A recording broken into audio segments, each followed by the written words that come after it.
Hello दोस्तों, Bharat updates channel में आपका स्वागत है।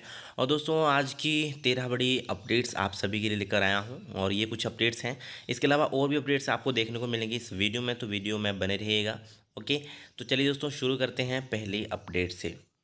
तो ये रही पहली अपडेट। हिमाचल में 24 घंटों में आए 861 नए केस, यानी कि 1000 के नीचे अभी केस हो गए हैं। पहले 1000 से प्लस ही केस आ रहे थे, मतलब 1000 से ऊपर ही केस आ रहे थे।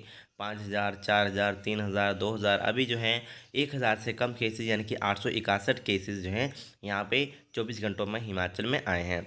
ठीक कितने हुए हैं? 2869 जो हैं ठीक हुए हैं। कांगड़ा की बात करें 155 केसेज आए हैं। सिरमौर में 125, हमीरपुर में 102, सोलन में 99, ऊना में 91, शिमला में 86, चंबा में 80, मंडी में 43, बिलासपुर में 29, किन्नौर में 21, कुल्लू में 19 और आज 41 हुई मौतें। कुल मृतकों की संख्या 3011 और कुल संक्रमितों की संख्या देखें तो 1,99,465। और यहाँ पे एक एक्टिव केसेस की बात करें दोस्तों 14,940 यहाँ पे अभी रहे हैं। अब तक 1,71,393 हुए ठीक, तो इतने ठीक हो चुके हैं। तो ये लेटेस्ट अपडेट है दोस्तों कोरोना की, ठीक, ऑफिशियल है। चलिए दोस्तों नेक्स्ट अपडेट ये रही। कोरोना से अनाथ हुए बच्चों को अब 3500 रुपये प्रति माह। हिमाचल सरकार ने 500 से बढ़ाकर 1500 रुपये की अपनी राशि 2000 रुपये देगा केंद्र। तो 18 साल की उम्र तक दी जाएगी सहायता राशि। मुख्यमंत्री ने आईजीएमसी में ऑक्सीजन टैंक और इमरजेंसी लैब के उद्घाटन अवसर पर की घोषणा। हिमाचल प्रदेश में कोरोना महामारी से अनाथ हुए बच्चों को प्रतिमाह अब जो है 3500 यानी कि 3500 रुपये की आर्थिक मदद मिलेगी। केंद्र सरकार 2000 रुपये जबकि प्रदेश सरकार 1500 रुपये मदद देगी। पहले ये राशि 2500 रुपये दी जा रही थी, अब हिमाचल सरकार ने अपना शेयर 500 रुपये बढ़ाकर 1500 रुपये कर दिया है। तो एक इम्पोर्टेंट अपडेट है दोस्तों यहाँ पे। चलिए नेक्स्ट अपडेट ये रही। हिमाचल में 50 दिन बाद सबसे कम 714 पॉजिटिव मामले, 36 की मौत। तो ये दोस्तों यहाँ पे न्यूज़पेपर में आया हुआ है, मैं आपको ऑफिशियल बता चुका हूँ। अगर ये भी पढ़ना चाहो तो आप पढ़ सकते हो, ठीक है। ऑफिशियल मैं आपको बता चुका हूँ। चलिए नेक्स्ट अपडेट ये रही। दोस्तों, प्रदेश में आज से 5 घंटे खुलेंगी सभी दुकानें। सरकारी दफ्तरों में आएगा 30% स्टाफ। सुबह 9 बजे से दुकानें खुलेंगी और इनमें जो है बाज़ारों में और लौटेगी रौनक। तो हिमाचल प्रदेश में कोविड की दूसरी लहर में लागू किए गए कोरोना कर्फ्यू के बाद सोमवार को अनलॉक 1 शुरू होने जा रहा है। अब प्रदेश में 5 दिन सोमवार से शुक्रवार सुबह 9 से 2 यानी कि दोपहर 2 बजे तक जो है 5 घंटे सभी दुकानें खुली रहेंगी। पहले ये समय 3 घंटे का था। नई व्यवस्था जो है 7 जून 6 बजे तक लागू रहेगी। सरकारी दफ्तरों में 30% स्टाफ आएगा। सोमवार को ये तय होगा कि कौन कर्मचारी और कौन अधिकारी कार्यालय आएंगे और कौन वर्क करेगा वर्क फ्रॉम होम। ओके, तो ये सभी दुकानें यहाँ पे खुली रहेंगी। और इसके अलावा दोस्तों बात करें तो 5 जून को क्या क्या होगा, तो 5 जून की जो कैबिनेट मीटिंग होने वाली है उसमें स्कूलों के ऊपर, स्कूल खोलने के ऊपर चर्चा और 12वीं कक्षा की परीक्षा करवाने के बारे में। इसके अलावा बसों के चलाने और दुकानें खोलने का समय 5 बजे तक करने पर फैसला हो सकता है, ठीक है। तो अभी 5 जून को इनकी कैबिनेट की मीटिंग होगी, उसी में पता दोस्तों यहाँ पे चलेगा। ओके, तो दोस्तों ये कुछ यहाँ पे अपडेट है, ठीक है। ओके, चलिए नेक्स्ट अपडेट ये रही। 250 करोड़ के छात्रवृत्ति घोटाले में बैंक अफसरों को चेक से मिली थी घूस। नाइलेट के नाम पर चल रहे फर्जी संस्थानों की सीबीआई जांच में खुलासा। तो ये कुछ यहाँ पे अपडेट है दोस्तों, पूरा पढ़ना चाहते हो यहाँ पे पढ़ सकते हो। हिमाचल प्रदेश के बहुचर्चित 250 करोड़ के छात्रवृत्ति घोटाले में सीबीआई की जांच में खुलासा हुआ है कि बैंकों में विद्यार्थियों के नाम पर फर्जी खाते खोलने और छात्रवृत्ति को संस्थानों के खातों में ट्रांसफर करने के बदले बैंक अफसरों को चेक से भी घूस की रकम दी गई थी।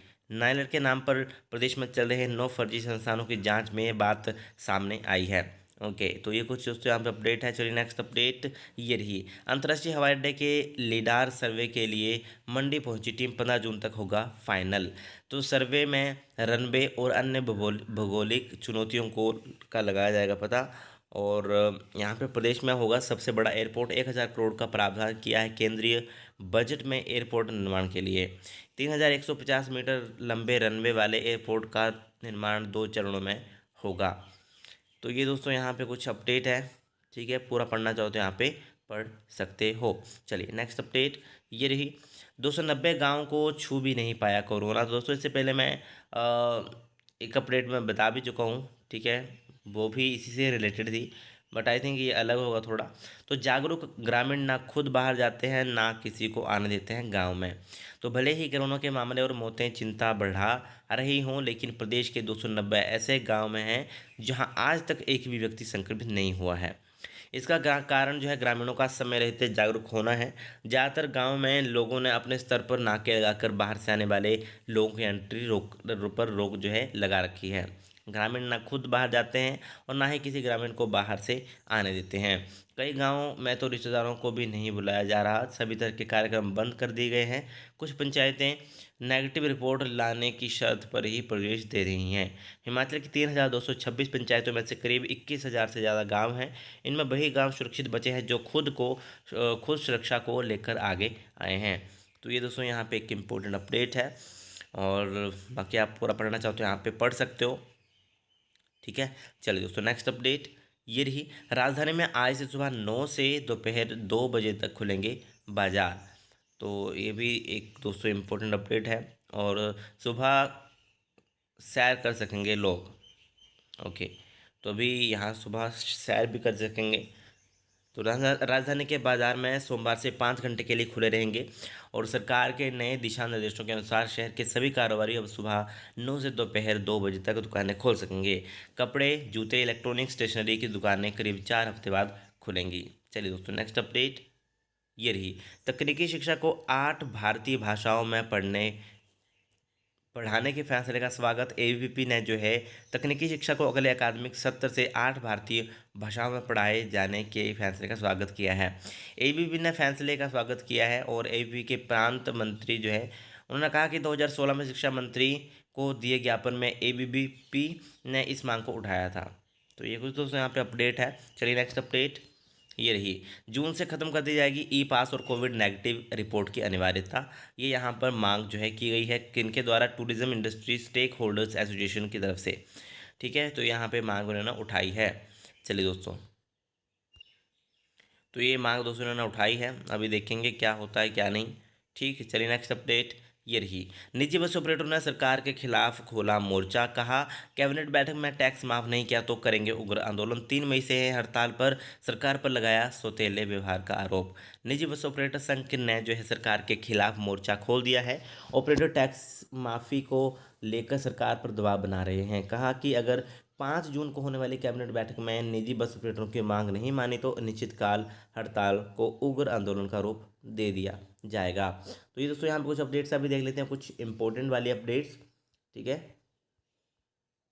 तो इम्पोर्टेंट वाले अपडेट्स यहाँ पे हैं दोस्तों। एचपीयू बीएड एंट्रेंस वालों का मैं पहले बात कर लेता हूँ। तो पहले दोस्तों उनकी तरफ से ये आ रहा था कि फ़ोटो और वहाँ पे साइन या सिग्नेचर अपलोड नहीं हो रहे, ठीक है। मतलब अपलोड कर दिए बट वो आगे नहीं जा रहे या अपलोड ही नहीं हो रहे दोस्तों। उसके लिए आपको साइज़ देख लेना उसका, ठीक है। वहाँ पे जो प्रोस्पेक्टस है ना, उस प्रोस्पेक्टस में पहले साइज़ देखो, फ़ोटो के लिए क्या साइज़ बोला हुआ उन्होंने, ठीक है। पूरा वही साइज़ चाहिए है। अगर उन्होंने 15 से 20 KB के बीच में बोला तो वही साइज़ आपको चाहिए होगा।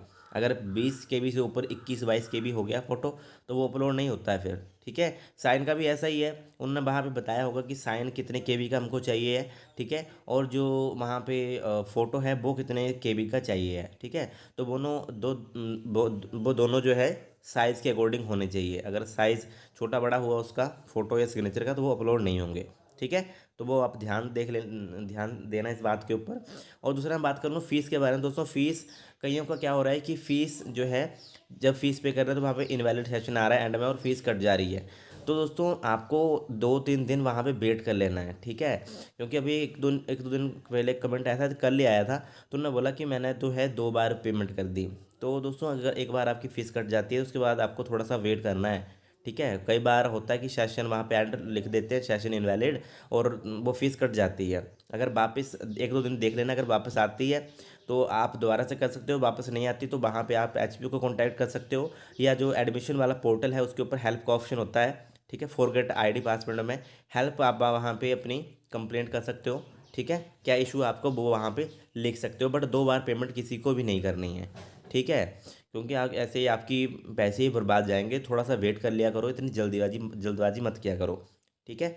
फीस पे करनी हो तो पहले एक बार कर ली, अगर इनवैलिड सेशन या कुछ रुकावट आ गई और पैसे कट गए तो आपको वेट कर लेना है, ठीक है, 1-2 दिन वेट कर लेना, उसके बाद चेक करो दोबारा से वहाँ पे क्या है, नेक्स्ट ऑप्शन आ रहा है, फॉर्म खुल रहा है, अगला पेज खुल रहा है या नहीं। ठीक है, अगर खुल रहा है तो मतलब पेमेंट हो गई है। ठीक है, अगर नहीं खुल रहा है तो मतलब दोबारा से करनी पड़ेगी, और जो आपके पैसे जो हैं वो वापस आ जाते हैं फिर। ठीक है, इसके अलावा दोस्तों बात कर लूँ मैं कि H P J B T या डी एल एड, पहले जे बी टी बोलते थे अब डी एल एड बोलते हैं इसको।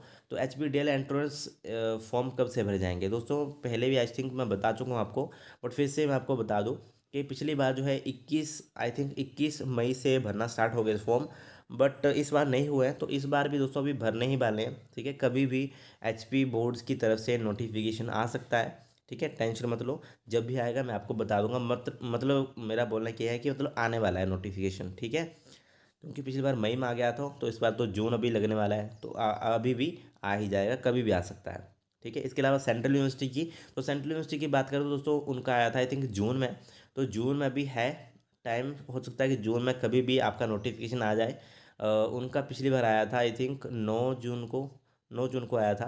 तो सेंट्रल यूनिवर्सिटी का भी आने ही वाला है नोटिफिकेशन। ठीक है, सेंट्रल यूनिवर्सिटी का जिन्होंने भी एंट्रेंस भरने हैं उनका भी नोटिफिकेशन आने वाला है, और जेबीटी जो डीएलएड है उनका भी एंट्रेंस एग्जाम से रिलेटेड नोटिफिकेशन आने वाला है। जैसे आएगा मैं वीडियो बना दूंगा। ठीक है, आप टेंशन मत लो। ठीक है, और यही थे दोस्तों आज की कुछ इंपॉर्टेंट अपडेट्स। वीडियो अगर अच्छी लगे तो लाइक शेयर, चैनल को सब्सक्राइब जरूर करिएगा। Thank you.